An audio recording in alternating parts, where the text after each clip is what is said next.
Passons maintenant à notre panel de parlementaires et allons retrouver au foyer de la Chambre des communes les députés Michel Picard, Alain Reyes, Robert Aubin et Luc Thériault. Bonsoir à vous quatre. Bonsoir, M. Donnet. Eh bien, parlons d'abord du plan pour lutter contre l'État islamique. Il y a certaines personnes qui voient dans ce plan des dangers. On dit qu'il y aura plus de militaires sur le terrain. Qu'est-ce que vous répondez à cela, M. Picard? Est-ce que notre nouveau plan met davantage de risques sur les épaules de nos soldats? Peu importe la nature du plan, c'est une mission risquée, quelle que soit la forme que ça va prendre. Ceci dit, il y a deux choses importantes. Il n'y a pas d'équivoque sur notre position vis-à-vis l'État islamique, qui pour nous est une cible qu'il faut arrêter. Et deuxièmement, notre stratégie de redéploiement convient en tout point avec la façon de voir de nos alliés, et la coalition a été unanime sur la pertinence de notre nouvelle stratégie. Est-ce que vous voyez la même chose, M. Reyes? Non, pas du tout. Puis c'est drôle d'entendre le premier ministre lors de la conférence de presse où il a tenté d'expliquer ce plan que les médias, les journalistes présents n'ont pas compris ou en tout cas ont eu de la misère à comprendre la base. Lorsqu'on écoute les analyses, lorsqu'on lit l'opinion de la population, le premier ministre lui-même a dit que les CF-18 étaient utiles, efficaces, étaient appréciés des alliés, et le premier geste qu'il a posé par pure partisanerie, parce que pendant la campagne électorale, ils ont fait une erreur en annonçant leur retrait, ça a été de les retirer et d'essayer de faire croire à la population qu'ils continuaient à faire un travail efficace sur le terrain, et en plus en mettant la vie de nos soldats sur le front directement, donc de façon beaucoup plus dangereuse que tout le travail de nos experts qui conduisaient les CCF-18, pilotaient ces CCF-18. M. Aubin, votre chef, quand il s'est levé aux communes aujourd'hui, a dit, en gros, il s'attendait, lui, à une réduction de l'implication canadienne? Et il n'était pas le seul. On était des millions de Canadiens à avoir saisi ça. Et on s'aperçoit que le mirage électoral commence à s'estomper graduellement, à la fois par les baisses d'impôts sur la classe moyenne. Si vous gagnez 45 000 vous n'en avez pas et vous n'êtes pas dans la classe moyenne. Et là, on avait bien compris tous, avec le retrait annoncé des CF-18, qu'on n'allait plus être dans une mission de combat. Or, on y demeure en fournissant des ravitailleurs et on met encore plus de soldats sur le terrain. Alors, évidemment, on est encore plus dans une mission de combat qu'on ne l'était avant, alors que ce n'est pas ce sur quoi les gens ont voté. Alors, vraisemblablement, on est en train de découvrir le vrai visage des libéraux. Position du Bloc québécois là-dessus, M. Thériault? Au-delà de la détermination du vocable, est-ce de combat ou pas de combat, il reste un fait. Il y a des militaires, des soldats qui sont envoyés. Il va en avoir beaucoup plus. On les envoie auprès des Kurdes qui se faisaient canarder en fin de semaine. Nous, ce qu'on ne comprend pas, c'est que le gouvernement ne semble pas vouloir s'adapter. Et quand on s'en va en guerre, on doit s'adapter. Or, ils ont décidé au lendemain de l'élection de retirer les avions. Mais en quelque part, il faut à un moment donné assurer la sécurité des gens qui vont former les Kurdes. Or, présentement, est-ce qu'on est capable de nous répondre qui va assurer la défense aérienne de nos troupes sur le terrain? Ça, c'est une question fondamentale. Or, il me semble que le Parti libéral, que le gouvernement aurait pu au moins, sans les retirer totalement, les garder là-bas pour assurer cette défense aérienne. Parce que pour l'instant, il n'y a personne qui me dit qui dans la coalition va remplacer et assurer la défense aérienne de nos troupes, défense aérienne qui est nécessaire. Retrait des CF-18, M. Picard, oui. Vous avez entendu la position de M. Thériault, mais également ce qu'a dit M. Reyes, comme quoi vous avez retiré ça par partisanerie.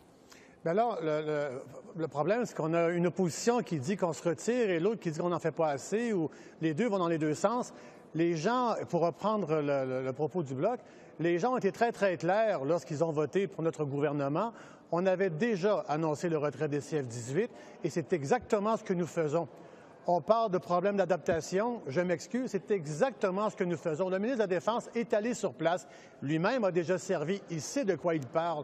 Et on s'est adapté aux besoins spécifiques du terrain où on avait besoin, premièrement, pour assurer la sécurité des gens sur place, une meilleure formation et un meilleur entraînement pour les soldats sur place, plus, évidemment, une aide humanitaire. On a besoin d'aider à la protection des femmes et des enfants, des victimes et ceux qui sont exploités sexuellement par le sexisme. Alors, ça fait partie de l'adaptation que nous avons appliquée. Et un rappel des médias, justement, qui ont été soulevés tout à l'heure, c'est que les mêmes médias ont relaté les citations des Américains en disant que, premièrement, M. Obama était d'accord avec notre approche et que la coalition comprenait très, très bien la pertinence et la nature de notre stratégie qui visait notamment la formation et aussi un meilleur déploiement pour l'information, l'intelligence, pour prendre un terme de la communauté, qui répond exactement aux besoins. C'est un signe d'adaptation. Si je peux me permettre, ça fait assez hypocrite à mes yeux de dire aujourd'hui qu'on retire nos CF-18 parce qu'on juge que ce n'est pas la bonne tactique pour pouvoir combattre l'État islamique, mais en même temps, on va dire à la population qu'on va ravitailler les avions des autres pays, des alliés qui sont avec nous autres. C'est ce double discours-là qui porte à confusion, qui laisse croire à la population qu'on retire les avions, qu'on ne s'en va pas en guerre. On est en guerre contre l'État islamique.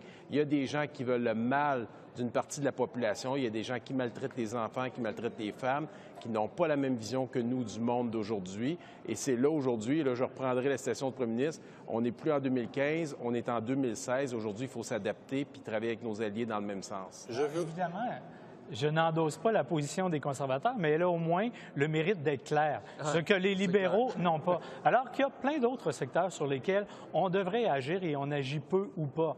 Le transfert des armes, le transfert des fonds, les combattants étrangers, voilà autant de secteurs où ni les conservateurs ni les libéraux ne nous proposent des solutions claires qui permettraient au Canada d'être un partenaire important dans cette coalition-là sans être nécessairement militariste. Messieurs, je vais vous entendre aussi sur l'économie et rapidement. Monsieur Thériault, on semble s'en aller vers un déficit d'à peu près 25 milliards. C'est pas confirmé, mais on entend de plus en plus ce chiffre dans l'actualité.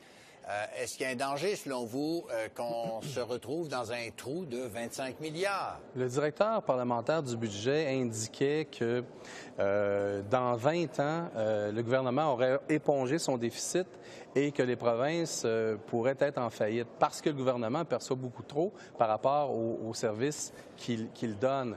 Or, en matière d'infrastructure, nous, on pense que le 90 milliards est très, très peu eu égard aux besoins. Alors, qu'on investisse dans les infrastructures, on parle bien d'investissement, on ne parle pas là, de payer l'épicerie avec ça.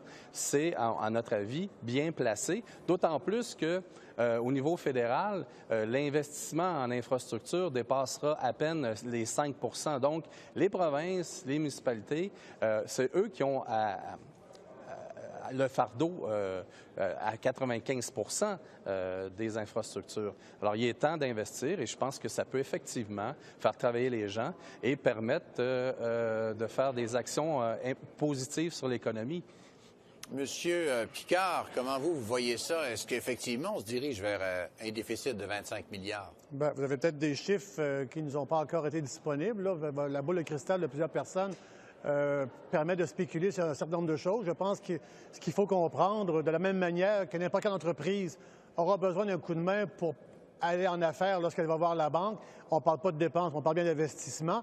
Nous avons exactement la même approche lorsqu'on investit dans nos valeurs sûres, c'est-à-dire que 9 familles sur 10 vont sortir de la pauvreté avec l'aide familiale, avec une baisse de l'impôt. Ce sont des moyens concrets qui permettent aux gens d'avoir de l'argent tout de suite dans leur poche pour être capables de passer à travers les temps qui viennent, les temps difficiles qui ont été difficiles. Et merci au gouvernement antérieur de nous avoir placés dans une situation si compliquée à laquelle il faut répondre de façon urgente.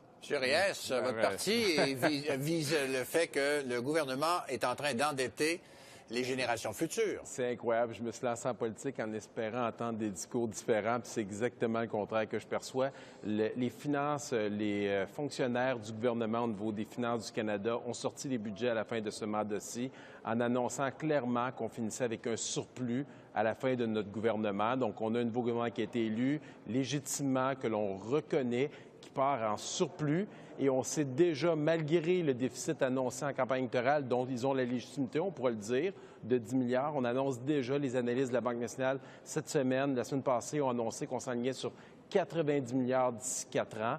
On est en train de taxer les générations futures. S'il y a quelqu'un ici qui serait prêt à faire ça avec sa propre famille, avec ses enfants, j'aimerais ça qu'il se lève et qu'il le dise. Il n'y a personne comme gestionnaire responsable aujourd'hui qui dépenserait de l'argent qu'il n'a pas présentement. La situation du Canada, on est un des rares pays qui ont réussi à se sortir de la crise financière de 2008. On est dans une situation extrêmement intéressante. Je m'attends à ce que ce gouvernement-là prenne ses responsabilités, arrête de garrocher l'argent comme il faut en nous annonçant des choses à tout rond. Et M. Aubin? Déficit modeste, nous disait-on, pas plus de 10 milliards par année. Une seule mesure qui devait s'autofinancer, celle des baisses d'impôts, va nous coûter 1,2 à 1,7 milliard par année, dépendamment de qui nous donne le chiffre. Mais ce qui est encore plus inquiétant, et là je ne vais pas spéculer sur l'ensemble du déficit à venir, c'est qu'on ne voit nulle part où sont les nouveaux revenus. Aucun questionnement, par exemple, sur la part juste et équitable d'impôts que chacun devrait payer, y compris les grandes compagnies, les grandes corporations. Ce sujet-là, curieusement, on ne l'aborde pas. Or, la facture, il faudra bien la payer un jour, plutôt que tard, effectivement, si on ne veut pas laisser aux générations qui suivent un déficit économique important qu'ils auront à supporter pendant des années. Or, la colonne des revenus, elle, n'a jamais changé, mais la colonne des dépenses ne cesse de croître. Et on se quitte là-dessus. Merci à vous quatre d'avoir été là. Bonne soirée. Merci, au revoir. Merci.